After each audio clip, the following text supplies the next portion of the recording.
cost and all that. But one hopes that new technologies will come and that will improve. Secondly, fusion energy is considered to be the next important development.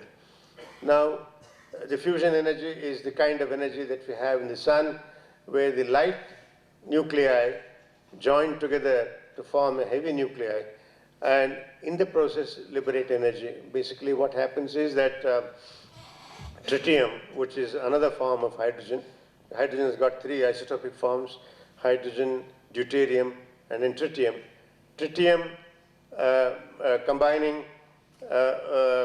with other light nuclei will generate energy. Now, there is an international experiment, what's called as the International Thermonuclear Experimental Reactor, which is now going to be built in France, in a place called Cadarache. Now, this design program started sometime in the early 90s. Initially, there were 4 partners: the US, the then Soviet Union, Japan, and the European Union.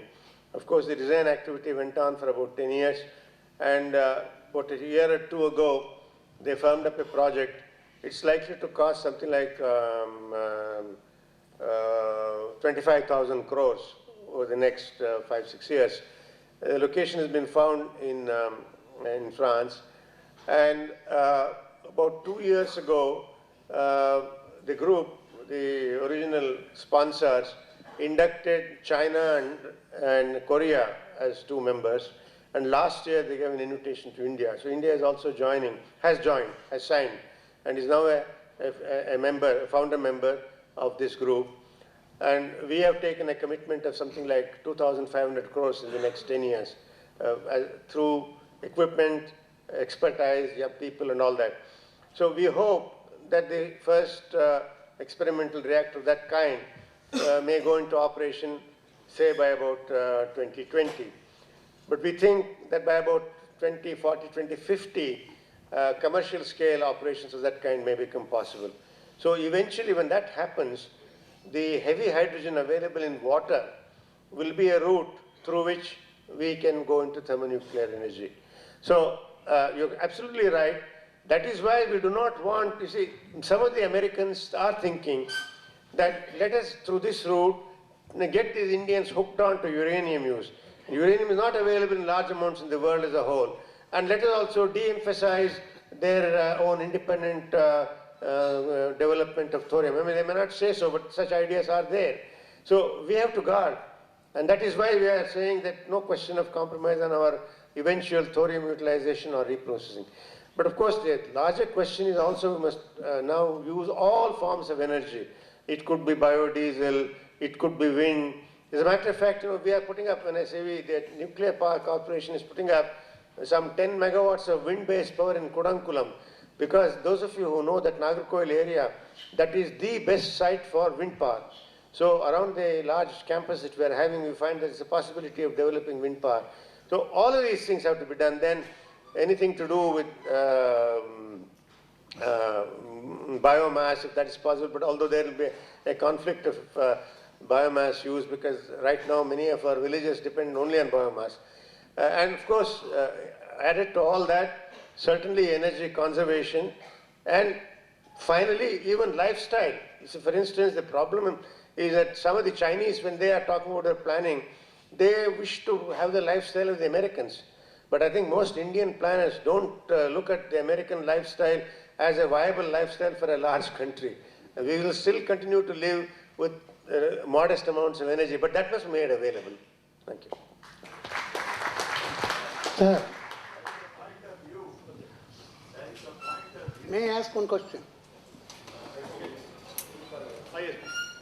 This is not a scientific question, yet now, see, our political being not there, if our leaders fail us, would you mind, sir, on the atomic side, yourself, and our own Dr. M.S. Swaminathan on the agricultural side, and Professor Manmohan Singh, who has a term coined after him as Manmohan, on the economics and commerce side. Could you kindly think of a triumvirate of the Roman sort, or a consortium in the modern industrial parlance taking over You're talking of a new form of running the government. No, I'm afraid I really do not believe that, even, shall we say, a gifted oligarchy can run a country of 1 billion people. I think we need some degree of participative management of the society. But what we would need is a more enlightened leadership of the political parties, of the business leaders, of civil society and so forth. I don't think an oligarchic management of the country is really feasible, or it can even be justified quite apart from intellectual considerations, even on practical considerations. Because any oligarchy has an inherent built-in degeneracy potential, corruption will come in, arbitrariness will come in, and so on. So I think you need some checks and balances. Yes. There is a point of view that civilian nuclear technology has not been kind of prevalent in recent years, say over the past 2 decades or so, because they more or less abandoned building nuclear reactors for civilian purpose. And in that context, where the other countries like Russia, China, and France are doing so well, why should we be so dependent upon American civilian nuclear technology? Well, I think the first part of the question that you are posing is again a projection of what happens in the United States. You know what? The big problem now in the world is that because of the media, which is largely America-centric, the world tends to think that what happens in America happens in the rest of the world. It is in the United States there has been no significant nuclear power development in the last 20 years. There was that one accident called the 3 Mile Island accident in 1979 in the United States. And then there was also the more serious accident in the Soviet Union in 1986 at a place called Chernobyl, which was a very bad one. So many people died and all that. Because of that, in the United States, there is a public opposition to nuclear energy. It's only Bush and people like that are now saying that, on balance, since reactors are running well now and they're managed well, a time has come to reconsider. But that's not a universal view. The French are producing 70 to 80% of the electricity from nuclear reactors. So in the rest of the world, Korea 40 plus, Japan about 35 plus, etc. So nuclear technology is developing in some of the other parts of the world, not so much in the United States. The other question that you are asking is a very good one. Why is it that we are depending on the US? We are not depending on the US in terms of nuclear technology, but we are depending on the US because it has become the sole leader of the non-proliferation movement in the world. And unless, they have not just one veto, they have a super veto.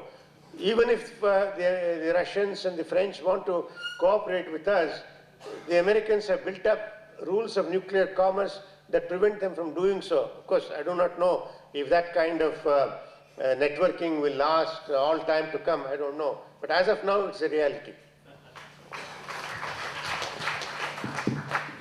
12:30, just time for one more question. Sir, I hope got one more. Just one. Yes. With all such great nuclear power in America, but America itself became helpless so far the World Trade disaster is concerned. Could you tell something about it? You're talking about the Gulf problems. Right. The political problems. But they were, No, I didn't get your question. They were defenseless. Can you repeat the question, please? With all such great nuclear power America is possessing, but they themselves were helpless so far the World Trade disaster. World Trade. World Trade. Oh, yeah. I see.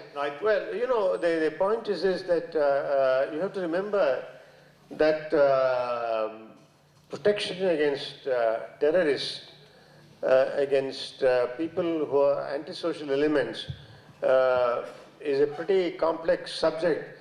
I think just like knowledge is enlarging all the time, the knowledge available to terrorists also is enlarging all the time. And they're finding new ways of using all these new technologies to cause destruction to civil society. So that has to be tackled in a different way. You know, you may have, US has technically now 10,000 nuclear devices, but where do they throw it? Where is the terrorist against whom you can throw the nuclear bomb? So, you know, that's a very, in fact, people are arguing, you know, there's some other debate I may mention here. When we talk about denuclearization of the world, that is, let all countries give up nuclear weapons, some people ask the question, all the governments and states may give up nuclear weapons, but what about the terrorists? They may come up with a nuclear weapon. Now there the answer is, you're not going to use a nuclear weapon against a terrorist who may have a nuclear weapon. You have to eliminate him in some other way by using normal guns, rockets and explosives. You don't really need a nuclear weapon to destroy a terrorist. You need the will and the intelligence and the organization. And of course, you know, you can't have saboteurs in your own society. All that could happen, no? These questions can be confined to the nuclear issue, please. Having come thus far, That's my one question, last question, one more. Please. having come thus far, my question might be little out of place, but still I want to ask it. After the Chernobyl accident, the World Watch Institute just made a little mockery of the whole thing and said, is it not like burning a whole forest for making one omelette by using the atomic energy? Is it not possible to use the natural sources like wind, wave, solar energy and other things? You know, the problem here is that wind energy is being developed now, solar is very expensive.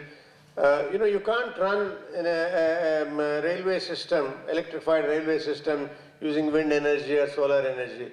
They are available in small quantities, but large amounts at economic prices are not possible. Now, please remember that right now, the world as a whole produces 17% of its electricity from nuclear, and it's happening in a safe manner, and it's economic. Because originally, you know, we used to think that these reactors would run only for 25 years. Our Tarapur reactors is already finished now, 37 years of operation, and we think it's going to go on for another 10 years. So once you run a capital asset which has been amortized in 20 or 25 years for 50 years, you imagine the economic benefit you're getting. So that's the kind of thing we are looking for. So though there are people who say, no, this is not a good thing, not a good deal, I think we must look at the practical results. Sir, I got a question about. One minute, please ask you there. Just one. Sir, I'm an engineering student. For a layman person, engineering student, electrical engineering. Yeah. For a layman person, could you please explain the implications of holding reactors under safeguards, one? And two, what are the real benefits for the US for pushing the deal so hard? By safeguards, all that, what is intended is that a certain installation which has come to you as a matter of cooperation, let's say from some other country, that installation will not be used to produce or develop nuclear weapons. The purpose of the safeguards inspection is simply to see that, in other words, you account for the nuclear material movement, where it has come, how much came, where it has gone, how much was burnt in the installation, and what is remaining. That material accounting goes by the term, under the term safeguards.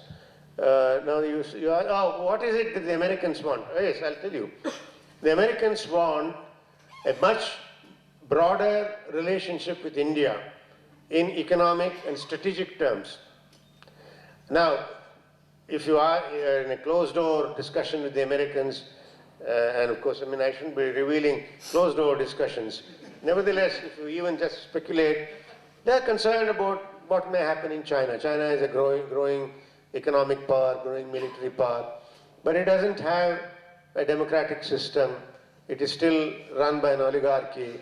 Whether they will transit into a more participative democratic framework work, or whether the internal problems of China become unmanageable, it may drive the leadership into adventurous path. These things are not known. So the Americans do say that they would like to see a so-called coalition of democracies, people who mismanage things like we do, like they themselves do, and other, like Japan also mismanages, there's so much corruption there, so many fellows are thrown out and all that. So they feel that it's good to have this coalition of democracies, which generally speaking, don't take an adventurous path in foreign policy. That is their attraction. I'm sorry.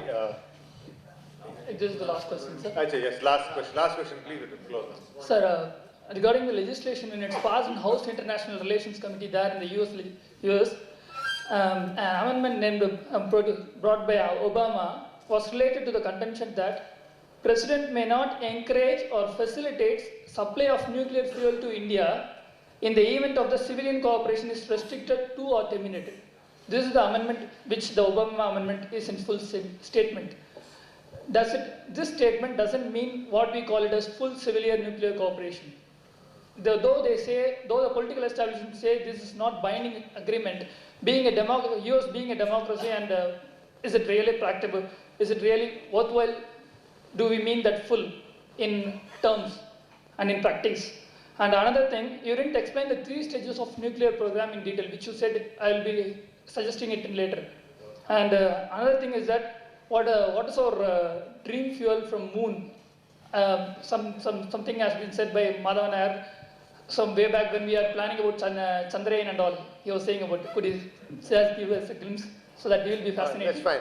Well, I know already, I don't think there's any point in discussing the details of this Hyde bill or amendments and all that. We've already discussed as we see it, the difficulties of that bill relative to the Indian position. That's been discussed. So I think these issues are contained in those observations.